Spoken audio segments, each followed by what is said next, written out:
You think there's some magic spot on her body that will override her judgment, spike her desire, and make the night go exactly where you want it to go. But the truth is harsher than that, and far more useful. It's not where you kiss her. It's who you are in the moment you do it. If you need regular reminders of that kind of truth, subscribe now, because most men are not lacking access. They're lacking clarity.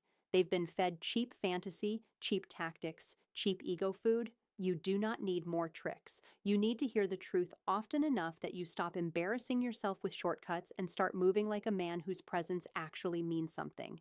Here's what it really means when people talk about a kiss that makes a woman want more. It does not mean a hack. It does not mean a hidden pressure point.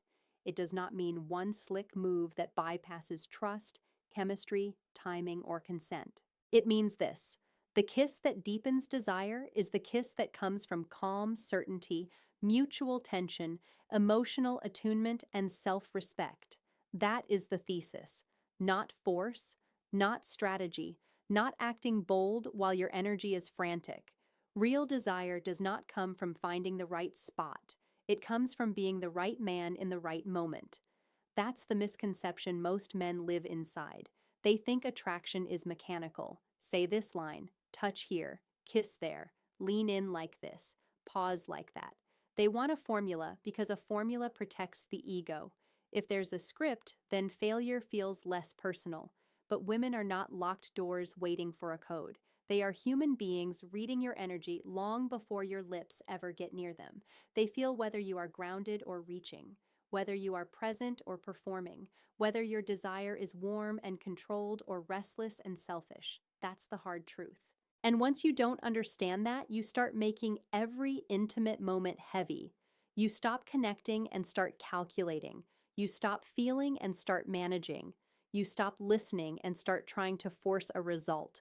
You watch her face too hard, you move too soon, you stay too long, you turn a kiss into an attempt to win certainty from her body. That's called neediness with better lighting. Why does this happen? Root cause. Most men are not actually trying to share a moment. They are trying to escape uncertainty. They do not know how to sit inside tension without rushing to cash it out.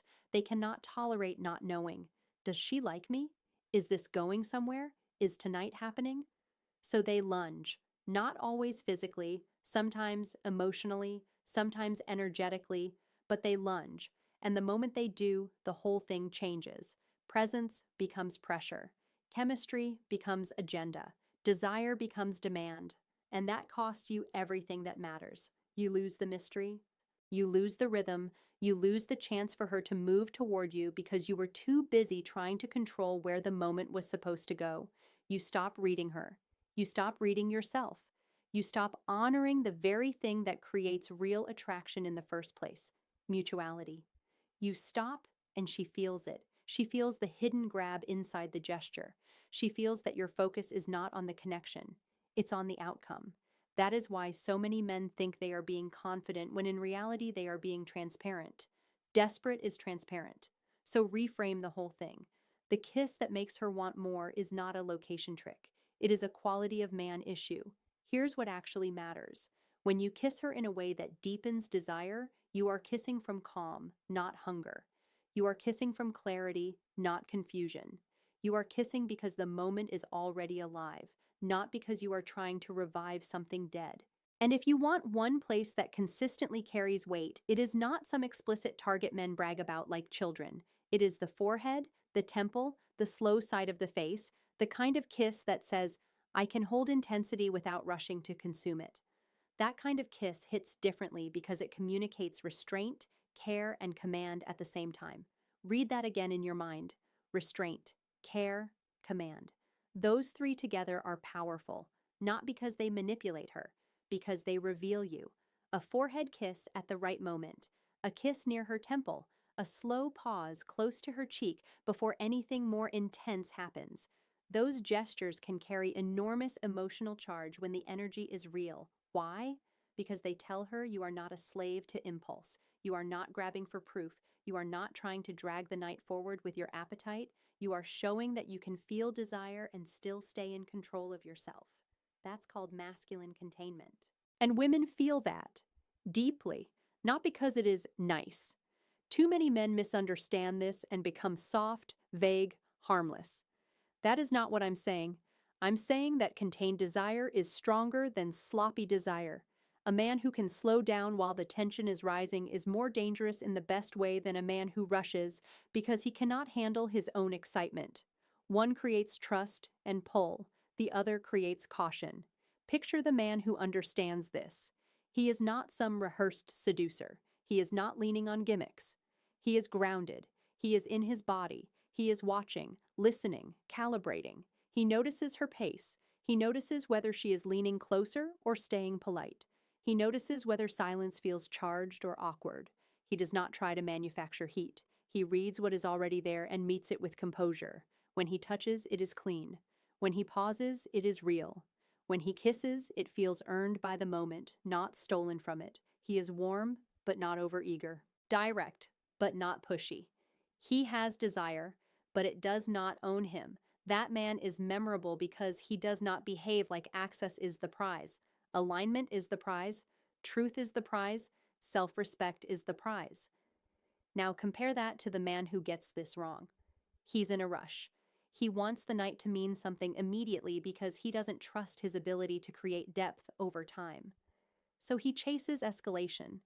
He thinks if he kisses her intensely enough, she will skip the part where she evaluates him. But that's fantasy. Reality is harsher.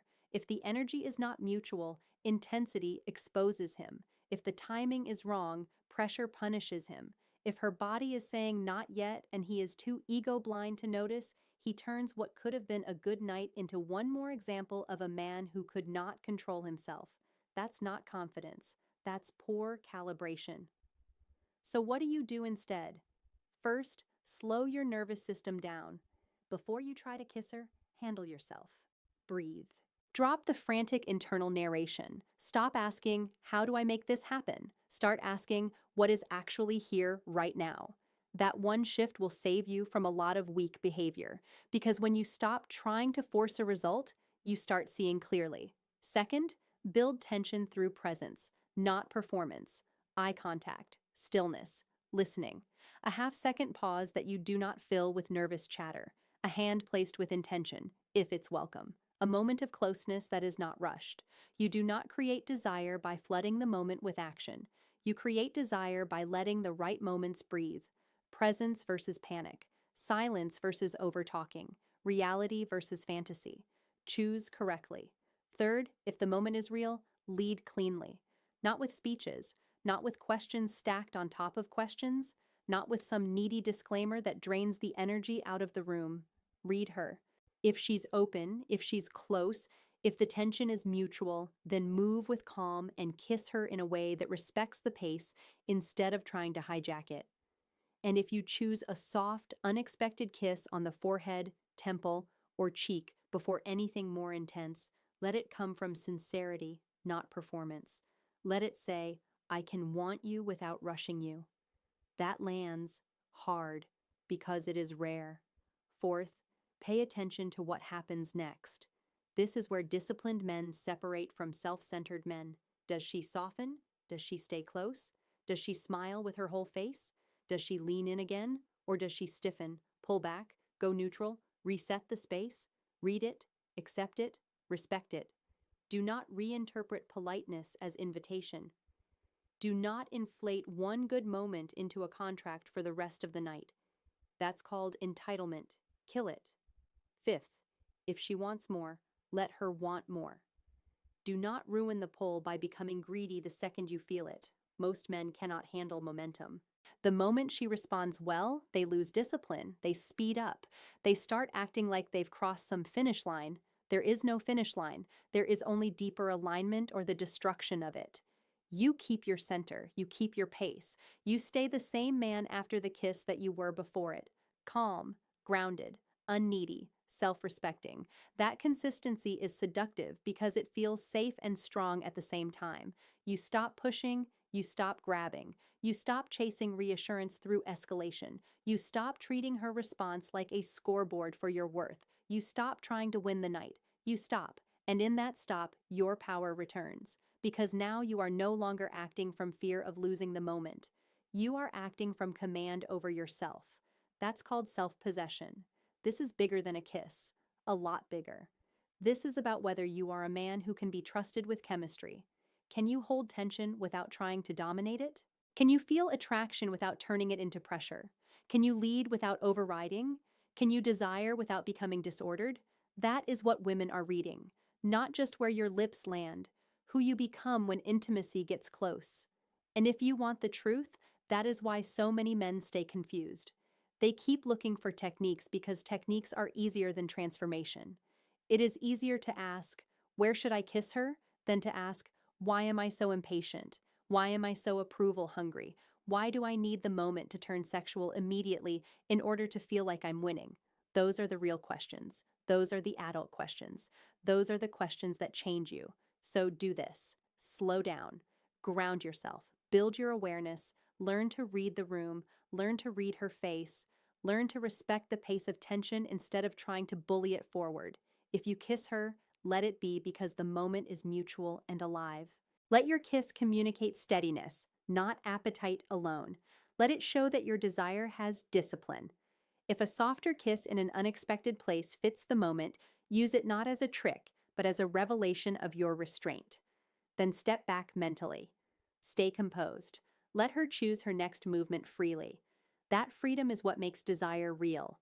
And stop doing the childish version. Stop hunting for a body map shortcut. Stop learning intimacy from men who treat women like a game board. Stop trying to be smooth when your energy is still chaotic. Stop mistaking boldness for impatience. Stop chasing instant outcomes because you do not trust your long game presence. Redirect all that wasted energy into becoming a man whose calm already creates pull before a kiss ever happens. Train your body. Clean up your habits. Fix your posture. Strengthen your voice. Build a life you are not trying to escape from. Get your standards back. When a man has purpose, boundaries, and emotional control, his affection hits differently, his touch hits differently, his timing hits differently. Why? Because it comes from wholeness, not lack. That is the reframe. The question is not, "Where do I kiss her so she'll beg to come home with me tonight?" That question is already beneath you. The real question is, how do I become a man whose presence makes closeness feel natural, safe, and magnetic? Answer that, and you stop relying on gimmicks forever. You are not here to trick your way into intimacy. You are here to become the kind of man who no longer needs tricks, the kind of man who can create warmth without pressure, tension without force, direction without manipulation. The kind of man who understands that the deepest turn on is often not aggression, not speed, not theatrics, but a man who is fully in command of himself. You are the answer, not the move, not the line, not the location. You, your pace, your restraint, your clarity, your standard. And when that becomes real, you stop chasing reactions and start creating moments that people actually trust. Subscribe if you want more truth like this, the kind that strips away fantasy and gives you something solid to build on.